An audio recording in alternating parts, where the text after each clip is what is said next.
Hi guys, and welcome to another episode of Kabir Considers. In this video, we're going to react to the most disturbing body cam footage of all time. I mean, there's got to be thousands and thousands of hours of body cam footage captured probably every day. You know, I think every police officer has a body cam that's constantly recording just in case a suspect says that there was foul play. They can then look at the footage and actually see if anything bad or illegal happened. So the amount of hours of footage just recorded daily must be huge. So on a yearly basis, we're talking millions and millions and millions of hours. So, you know, to make it onto a video like this, it's got to be something crazy. When police respond to incidents involving firearms, the only way to play it is by the book. And this is where 911 calls come in, allowing officers to plan ahead. And what'd you hear? I hear a gunshot and I hear a female crying, screaming. I hear crying and screaming. But sometimes the very same calls can make a situation far worse than it needs to be. Hey, show me your hand! Show me your hand! Show me your hand! Get on the ground! Get on the ground now! Here are 4 911 calls that left dispatchers speechless, starting with an abusive husband who might not be as dangerous as police were led to believe. It was December 1st, 2023 in Lansing, Michigan, when dispatch received an urgent call, a woman being abused by her husband on the 1600 block of Massachusetts Avenue. 911, what is the location of your emergency? Massachusetts Avenue? Massachusetts Avenue? Yes, Lansing, Michigan. Perfect, and then your name? Can you tell me exactly what happened? My husband's really drunk and he just slapped me across my face and he's just really super drunk and he's getting violent. Okay, did he have any weapons on him? He did, but he threw it in the car, so I have it. What did he use or have? He has a gun. While the responding officers were on their way to the scene, another 911 call I mean, based on what she said so far, you know, you'd believe her, of course. Came in from a neighbor, and it appeared the situation had gotten much worse. Ingham County 911, what's the location of your emergency? Massachusetts. You said Massachusetts? Yes. And what'd you hear? I hear a gunshot and I hear a female crying and screaming. I hear crying and screaming. How many gunshots did you hear? One. Massachusetts, additional units in command for information. Massachusetts have another caller who said they heard a single gunshot and now hear a female crying. In the front room by the door, and I hear a female's crying, the neighbors, and he just came out like 10 minutes ago and he was going crazy about his baby mama, female, whoever. And then I hear her crying and screaming. So I don't know what's going on. I need to get over here, but I got my door closed because it's outside now. I don't know. Are they all outside? No. She outside too? She shot? Yeah, he shot her. I said he shot her. I'm by the front door, but my son was in the bathroom. She's saying that he shot her. Priority update. Sounds like the female has been shot. This is going to be a confirmed shooting. We'll get LFD en route. What do you see? What do you see? I don't see shit. I got my door closed. I don't want to get shot. The husband in question was Stephen, and as far Understandable, like she's trying to keep herself out of it. as police know, he had shot his wife Ashley, or at least fired a weapon according to the neighbor. So when officers arrived on the scene, they were prepared for the worst. 34 go. Was that supposed to be in the driveway? As far as we know, she was out front. No one vehicle, but we don't know her current location. Screaming. Oh, what's going on? We can hear noise.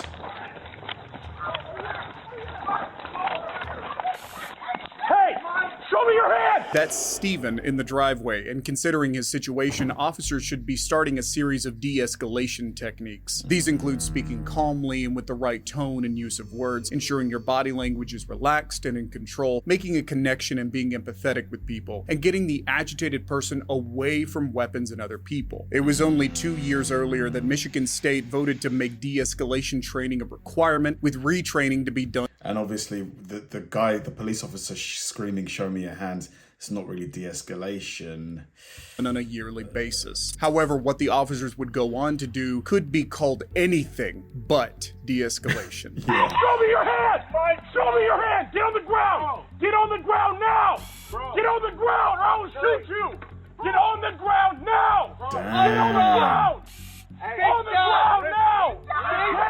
Hey, At this point, the body cam footage ends, and what you can't see is the two officers firing a total of 14 bullets at Stephen, with 6 of them hitting the target. As Stephen lifted his shirt, his firearm was visibly holstered on the side of his pants. However, there are many who argue that this was an attempt to let officers know that he was armed or that Stephen was trying to disarm himself. Either way, public opinion states that he did not pose a direct threat. Unfortunately, this tragedy would have been completely avoidable if dispatchers had informed officers about a third 911 call that they received, this time from Ashley's children. 911, what is the location of your emergency? Oh my god. Jesus Avenue. Is this... No, this is my daughter. What's going on? Is she hurt? Yes, my stepdad slapped her. Stepdad? Shoot her? What's going on here? He shot a gun to scare her. This call was received the moment officers arrived on the scene. While the dispatcher attempted to ensure the children's safety, he never told officers that Stephen had never even shot his wife. Oh my god, this is a tragedy, dude. This is a tragedy. Oh my god. Him shooting his gun in the air still was stupid, but to kill him? This crucial piece of information could have easily saved his life and made a difference between these kids having a father or not. Tragically, Stephen wouldn't survive this ordeal. To make things worse, the majority of the footage released by police has been heavily edited and doesn't show what really happened. Stephen's family claims he was confused by the conflicting orders of the officers and was wrongfully killed. They filed a lawsuit against Lansing police for $100 million in a case that is yet to be resolved as of December 2023. Fortunately, though, this next case did reach its end and showed us just how devastating. Man, I mean, they're definitely going to lose the case, the lawsuit. They'll probably settle out of court, but even if they settle for a bunch of money, that doesn't bring him back, does it? Oh, that's terrible. A simple mistake can be. Oh yeah, I'm sorry. I wasn't trying to do that. Fucking hell. I can't breathe correctly because 23-year-old Elijah was an introvert minding his own business while walking home from a store on August 24th, 2019. That was until someone who had taken a disliking to him called the cops, resulting in him being confronted by officers. Wow. Okay, tell me exactly what happened. So there's a guy. He's walking what's the opposite of north? South. South, yeah. He's walking south on Billing Street. And he has a mask on. Okay. And then when I pass by him, he puts his hands up and does all these kinds of signs. I don't know. He looks sketchy. He might be a good person or a bad person. Yeah. Right now, he's like, I just turned around and he's like putting his hands up. So you called the police because he did some hand signs. My goodness me. This is a waste of police time. Okay, don't approach him, okay? If you need to, just drive away. I don't want you to go near him. Were any weapons involved or mentioned? No. Okay. I already have a call in, okay? I need to get his full description. What race is he? I think he's a black male. Okay. How old does he look? I know he's wearing a mask. I have no clue. Okay, what color is the mask, or what does it look like? Black. Black mask? Is it like a ski mask, or what type of mask is it? Yeah, like a ski mask. Okay, and then what else is he wearing? I don't know. His dark color is like a brown long sleeve shirt. Okay. And then black sweats. Sweatpants. Okay, give me one moment. I'm just adding notes. Are you or anyone else in danger right now? Did he even really do those signs? Because he says he did, but we don't have any evidence of that. No. Elijah was wearing a ski mask because he suffered from poor circulation and had to wear extra clothing to remain warm. Police could have easily found this out if they had asked. Instead, they went in heavy-handed, and it didn't take long for the scene to turn ugly. Do me a favor, stop right there. Hey, stop right there. Stop. Stephen, stop, man. Stop.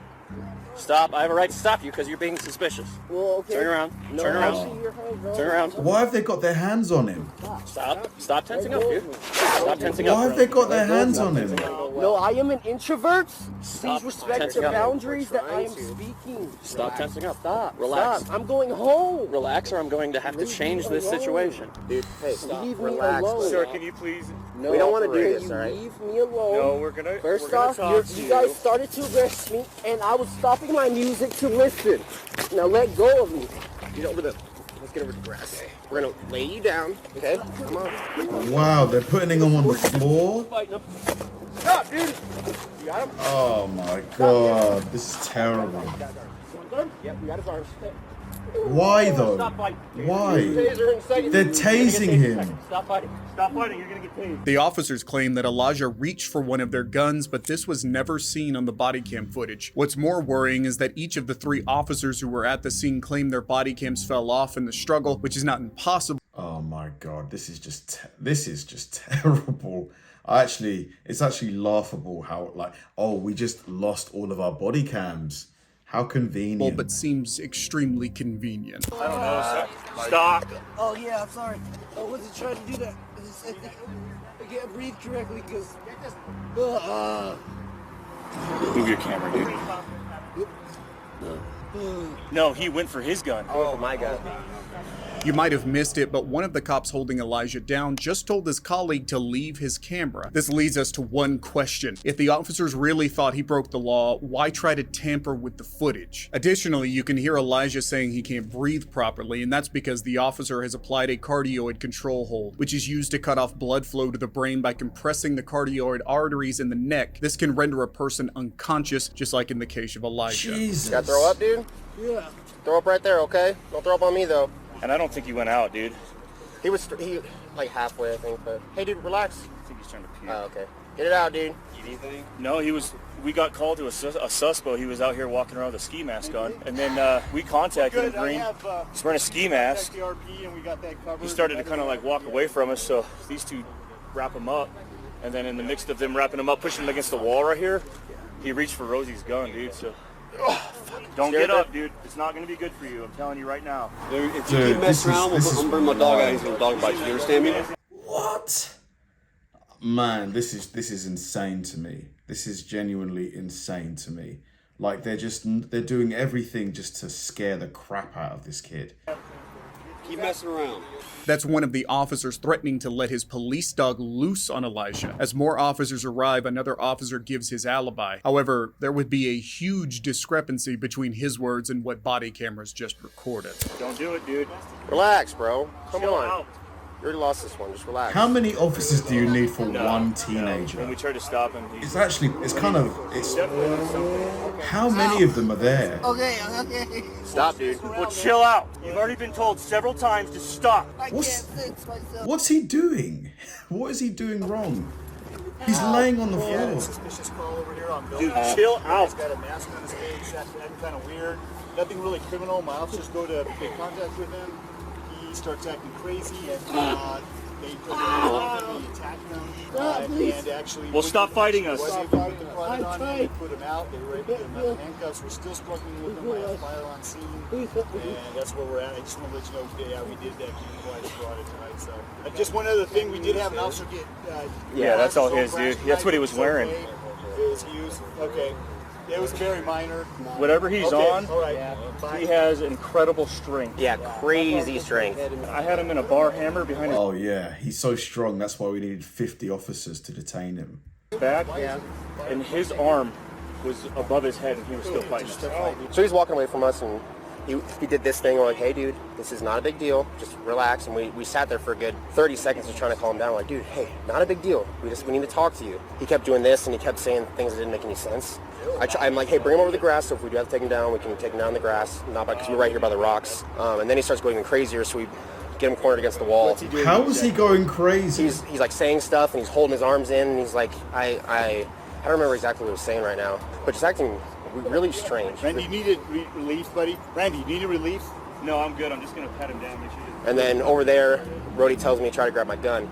So we pull him down. Yeah, so he pulls his arm free and comes out, and I don't remember feeling it because I was focused on him. But he said, you're trying to grab a gun. So I'm like, okay. So he comes down, and... No. He just thought it was weird because he was wearing the mask. I initially tried, and then his... This is insane. He wore a mask. Like, oh my God. Talk about an overreaction. I was in a bad position. I didn't want to hurt his neck, so I had to release because I was behind. It wasn't like... So you went to put it on? So it was like a almost like a schoolboy trying to get caught backwards because that was the only position I had. And then sure he can breathe. He can aside. He can breathe. Okay, all right. I just have his arm pinned behind his back. While he was being restrained, Elijah lost consciousness and paramedics gave him 500 milligrams shot of ketamine, but the recommended amount for a patient of this size and body mass is only 320 milligrams. They estimated his weight at 220 pounds when he was in fact only 140. He never recovered from this use of excessive force, and 3 days after this incident, his life support machine was turned off.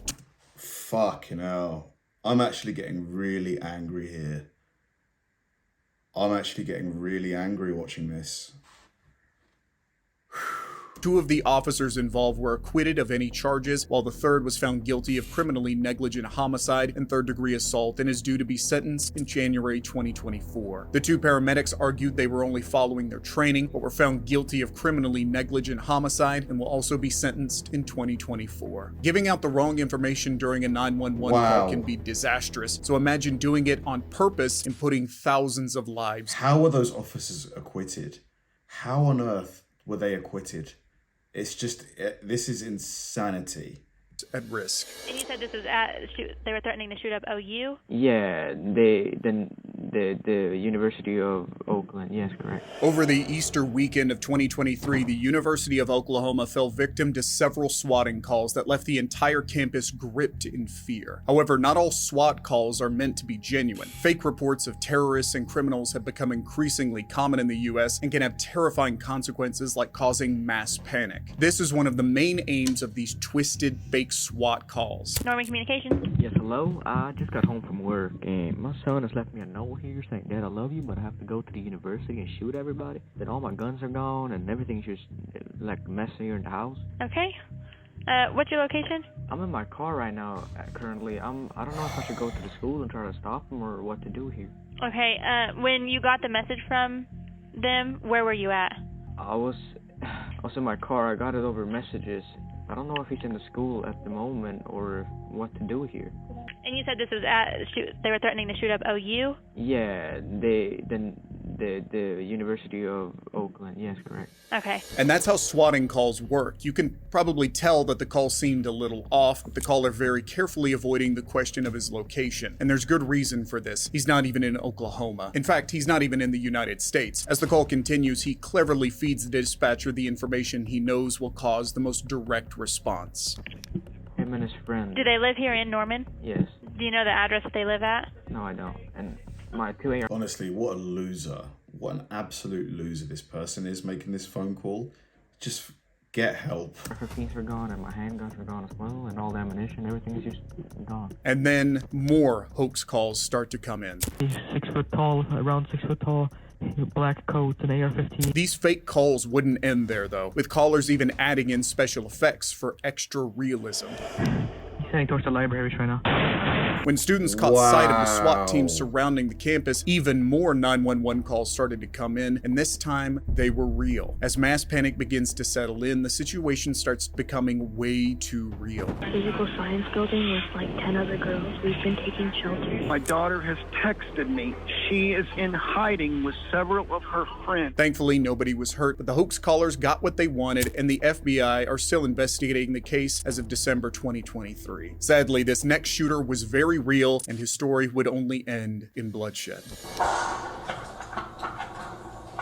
More shots fired coming from the window. It started off as a welfare call from a concerned neighbor. 911, what is that? Just your emergency? I was just approached by an elderly gentleman right outside of my apartment. Felt pretty threatening. Told me that he knows me and I'm going to prison. I told him I don't know him, and he scuffled back into his apartment. I don't know if it's like a wellness check. I'm not trying to get shot by some old thing. I understand. So are you wanting someone to go check on him and if okay? Yeah, that would be good. I don't really feel like dealing with this, but I also don't want to, like I said, get gunned down by some old dude. So. Okay, well, I will go ahead and get an officer out there for you, okay? He was talking about his neighbor, Richard, who had been acting pretty strange. But in an even stranger turn of events, Richard would go on to call 911 himself. 911, what is the address of your neighbor? Yes, sir. Unless there's an emergency, please give me another time. My truck is getting breaking into the time. And just so happens, I caught him under today. He hacked my phone. He used my phone number. So I came with my phone. Couldn't run. Okay, slow down. You're in 212? There's a couple of people involved too, but I know we have there's several people involved in this. And I've been using my phone and shit and everything. Dipping into my accounts a little bit. I got guns over here. I was shooting. I call y'all. That's shooting with me. You come, so I'm going to call you. I'm going to walk back there because I look till anyway get my wife shoes. I don't want to do it. I'm 65, I'm tired. I'm going to get out soon. I don't want to, but I ran to my house. Do you have a firearm? What is happening? Where's your gun? Where is it at? Okay. Is it secure? Well, yes, sir. It's got a magazine. Yes, sir. Well, I know I wouldn't walk down there and you see who it was. And as I turned out my door, there it was. I was the arm and stuff. I'm a little skinny guy. He's a big guy. The dispatcher had to make sure the scene was safe for the approaching officers. Everybody thought I'm crazy when I was telling them that. Okay, we have units on scene there. They're going to come and speak with you in a second, okay? I'm going to wait till y'all get here for more back out this. So I don't know if he's up now. You're going to do what? Well, wait till the police stop on my door before you get back in out of gun. All police know is that someone has complained about a confrontation with his neighbor, and that the very same neighbor has also called 911 to report their phone being hacked. With all this information, officers know that the suspect is armed. Unluckily, though, they have no idea what they're about to walk into.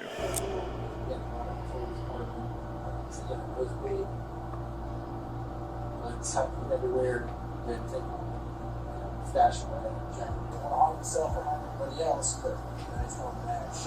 This one's a bit weird, isn't it? It's like quite.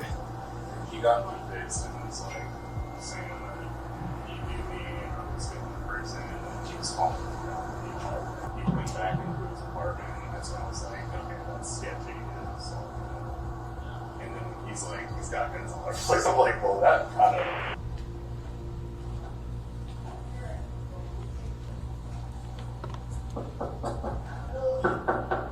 Richard? Hey, it's the police department. Richard, this is Officer Doty from earlier. Hey, partner, can you hear me? It's the police department. Oh, what? Dude.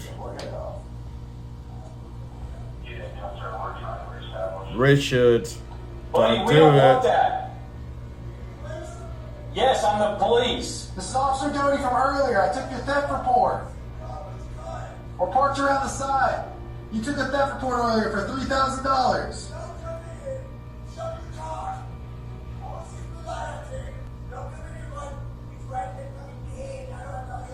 What is he?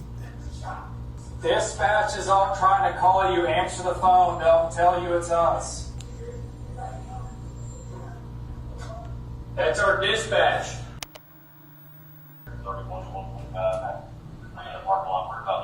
Richard has just asked the officers to bring their patrol car around to the front and park it under his window, since he's threatened to shoot them. That's not going to happen, as they will be putting themselves directly in his line of sight. But it's what one of the officers heard from behind the door that concerned him the most. The sound of a round of ammunition being loaded into the barrel of a gun. The cops back off, and Richards decides to call 911 again. This is where things really start to get out of control. There's somebody who come in my door. They said it was the police. I know they're not the police. And these officers Dude. Hey, is this Richard? Okay, the police are outside. They're at your door. No, they ain't. I don't see them. I want you to call. I want you to lights on. Richard.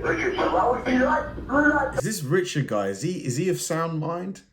Is he okay mentally? When I see the blue lights, I will drop the gun and he took me in or whatever. Richard, listen, okay? No. Goodbye, you're done, cop. Yeah, he ain't right. He's not right in the head. My calls back and tell them when they pull up, put on the lights so I know it's the police. They're trying to come down the door. They're trying to what? Lights, it didn't matter. Somebody will get shot if you don't come. Another 911 call came in from a different neighbor claiming they heard 2 gunshots. EMTs and crisis negotiators were sent to help, but Richard had other ideas and seemed utterly convinced that the police weren't actually police and were there to kill him. That might explain what he did next. Can you see that door from where you're at? The window that's open with the chain.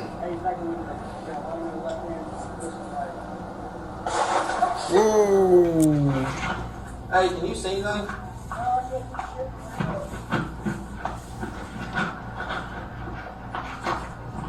What'd you say, Hodge? Yeah, I'm gonna go to you, okay? Okay, cool. I'm using you as cover, okay?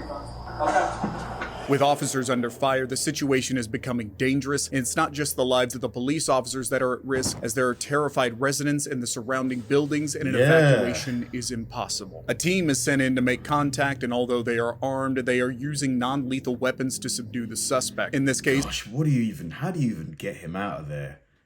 I just don't know how, because if you kick the door down, he's going to start blasting, isn't he? This includes the use of dogs, tasers, and a shotgun armed with beanbags that can put a suspect out of action without causing any serious harm. However, before officers even get their chance to use these, Richard makes another 911 call. I wish you was 911. You know what I'm saying? See that one? There's a crazy white guy. It's crazy white motherfucker. Come on, buddy. Richard. Can you hear me? I need you to listen to me, Richard. When Richard called earlier in the night, he said he was a war veteran, and it sounds like he's having a serious mental health issue. Some of his neighbors spoke of strange encounters with him and suspected he might be suffering from some form of PTSD. This could be the reason the police are handling the incident with less lethal weapons, but this decision was made while Richard was firing a handgun and had little range. Now he's been spotted with a rifle and is becoming an even bigger danger. Because of this, SWAT is left with no choice but to take drastic action. Whoa, whoa, whoa, whoa, whoa. This was the sound of a shot being fired into the broken window of Richard's apartment after the decision was made to take down the suspect. However, it is difficult to get a visual on the suspect's state, and it is unknown whether Richard is dead or alive at this point. Richard Glass, Jeffersonville Police, if you can hear me, acknowledge me. Don't come out the door with any weapons. Richard Glass, if you can hear me, acknowledge this command. Richard Glass, Jeffersonville Police. If you can hear me, call out. We want to get you medical help. We're here to help you. When they do gain entry, they find the SWAT team had hit the target and Richard was dead. Indiana State Police are still investigating the case, but Jefferson Police defend their use of deadly force. Jeez. I know that these cases were extreme ones. That's why they made it onto this video. I would think that the vast majority, the overwhelming majority of police interactions with the public in America go a lot more smoothly than this. But for me, the particularly the first two videos we saw, those officers seemed bloodthirsty to me. It looked like they just wanted to take someone's life. Like they were, I just can't believe that first guy, his hands were up. He was clearly pulling his t-shirt up slowly. And then they shot him 14 times. Like, that's just not normal. Like, to me, that's not behavior that you would do if you were trying to de-escalate a situation. Like, I know that obviously, at any moment he could have drawn for it, but he was clearly, go watch the video back. He was clearly pulling his shirt up slowly. If he was going to reach for his weapon, wouldn't he have done it in a faster motion? It's absurd. And that second story, you had like 10 to 15 officers there. The guy was 140 pounds. He's a small guy. You had him in that cortoid choke for ages. It's insanity to me. Insanity. And the fact that they were found innocent, they were acquitted. Thanks for watching, guys, and I'll see you in the next one.